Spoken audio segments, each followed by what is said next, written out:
Formality से कोई प्रदूषण पैदा होता है, ये एक नहीं मानने वाली बात है। साउंड पोल्यूशन जो आपकी व्हीकल्स पैदा कर रही है, जो आपके ऑटो पैदा कर रहे हैं, जो कारपोरेशन का कचरा उठाने वाली गाड़ी सुबेरे सुबेरे दरवाजे पे पहुंचकर गाना गाती है, उससे बीमार लोग जो सोते रहते हैं उनकी नींद खुल जाती है, जो बच्चे सोते हैं उनकी नींद खुल जाती है। इसको न देखकर जो जमीन के ऊपर प्रदूषण हो रहा है, इसको न देखकर आप हवा में उड़ रहे हैं। हवा में मत उड़िए और किसी भी कानून को बनाने के लिए इतनी जल्दीबाजी मत कीजिए। पहले बहुत सोचना समझना चाहिए, फिर उसके बाद कोई रेगुलेशन जारी करना चाहिए। और भोपाल से कोई भी रेगुलेशन जारी होता है तो उसके तुरंत बाद नगरीय निकाय की तरफ से रेगुलेशन जारी होता है। इस बार नगरीय निकाय की तरफ से कोई भी रेगुलेशन जारी नहीं हुआ कलेक्टर साहब की तरफ से, जो कि बहुत जल्दी आ जाना चाहिए था कि क्या करना है और क्या नहीं करना है। कलेक्टर साहब का कोई नोटिस निकले, उसके बाद पुलिस एक्शन में आ जाती है। पुलिस जाके मंदिरों से मस्जिदों से स्पीकर उतरवाने लगती है। किसने दिया ऑर्डर? ये स्पीकर आप नीचे उतारो, ये ऑर्डर किसने दिया आपको?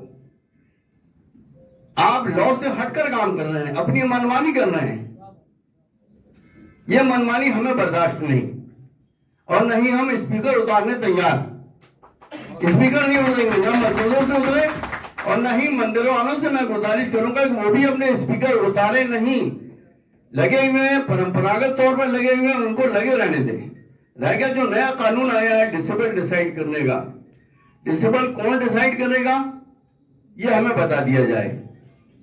कितना डिसेबल लगना है, हर मशीन में डिसेबल इंडिकेट करने का कोई प्रावधान नहीं। किसी के पास सस्ती मशीनें लगी हुई हैं, किसी के पास महंगी मशीनें लगी हुई हैं। जिनके पास 1 लाख 2 लाख रुपए की मशीनें लगी हुई हैं, उनके पास आपको वो डिसेबल देखने मिल जाएगा कि मशीन डिसेबल शो कर रही है। पर जिनके पास सस्ती मशीनें लगी हुई हैं, वो डिसेबल शो नहीं करती। अब रह गया सवाल इस बात का कि परमिशन ली जाए और परमिशन लेकर फिर से हम लगवाएं, तो भाई ये तो एक तो जबरदस्ती की तानाशाही वाली बात है। जो चीज परंपरागत तौर पर बरसों से लगी हुई है, उसको आप नए तरीके से निकलवा के बोल रहे हो कि परमिशन लो, परमिशन लेने के बाद आप लगाओ। तो ये तो इबादत गाहों का मामला है। हमारे घर की शादी थोड़ी हो रही है जो हम आपसे परमिशन लें। हमारे घर में किसी का बर्थडे का आयोजन थोड़ी हो रहा है जो हम आपसे परमिशन लें। और डीजे बज रहा है, कोई लिमिट नहीं है डीजे बजने की। जो लोग हार्ट के पेशेंट्स हैं उनसे पूछिए आप कि उसकी जो डीजे की दमच होती है वो हार्ट तक पहुंचती है। एक आदमी की इसी डीजे की वजह से डेथ भी हो चुकी है ठक्कर ग्राम में। लिहाजा मैं कलेक्टर साहब से गुजारिश करूंगा कि अपने दिशा निर्देश जारी करें और पुलिस को मनमानी करने से रोकें। जो गांव गांव पहुंच रही है, आउटर एरिया में पहुंच रही है, जाके स्पीकर उतरवा रही है। स्पीकर उतरवाने का रूल किसने निकाला? किसने ऑर्डर निकाला? आप हमें ऑर्डर दिखा दीजिए कि स्पीकर उतारना है मंदिरों से, मस्जिदों से, गिरजाघरों से, तब उतार लेंगे। हाईकोर्ट का ऑर्डर है आपके पास? अगर ऑर्डर है तो हम बिल्कुल मानने के लिए तैयार, बिल्कुल हम स्पीकर उतार लेंगे। रह गया साउंड कम करने की बात, इससे हम बिल्कुल पूरी तरह से एग्री हैं, पूरी तरह से एग्री। हम साउंड अपना कम कर लेंगे। बेशक हम इस बात को मानते हैं कि कुछ मस्जिद वाले बिल्कुल मनमानी तौर पर अजान देने नहीं खड़े होते, बल्कि गाना गाने खड़े हो जाते हैं। बहुत सही, बहुत सही। जो अजान आपकी 2 मिनट में हो सकती है, वो उस अजान को आप 5 मिनट 7 मिनट तक लागू करते हो। ये गलत है, इसमें पाबंदी बहुत जरूरी है।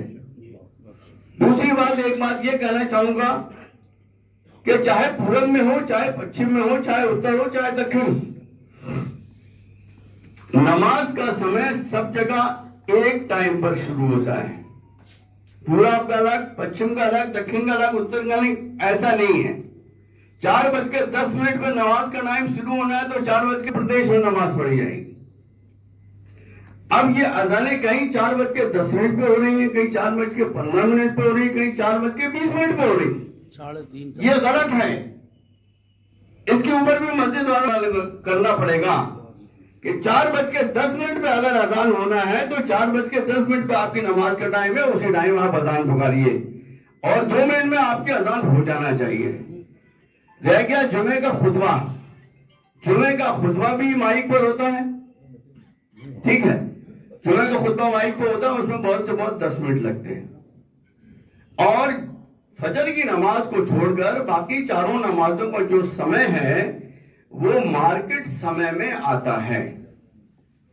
ये इस टाइम किसी के सोने का समय नहीं होता, सोने का समय सिर्फ सुबह का होता है।